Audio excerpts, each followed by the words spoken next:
Today, I am going to tell you how to remove bitterness from amla. Tip number 1. After buying the amlas from the market, wash them nicely in the running water, wipe them.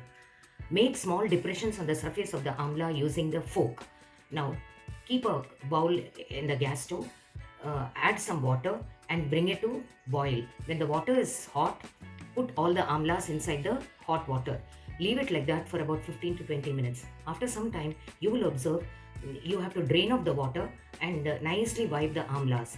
Now, do not discard this water because it is rich in vitamin C. You can use it for drinking as a juice. Now, the amlas are ready to make the pickling.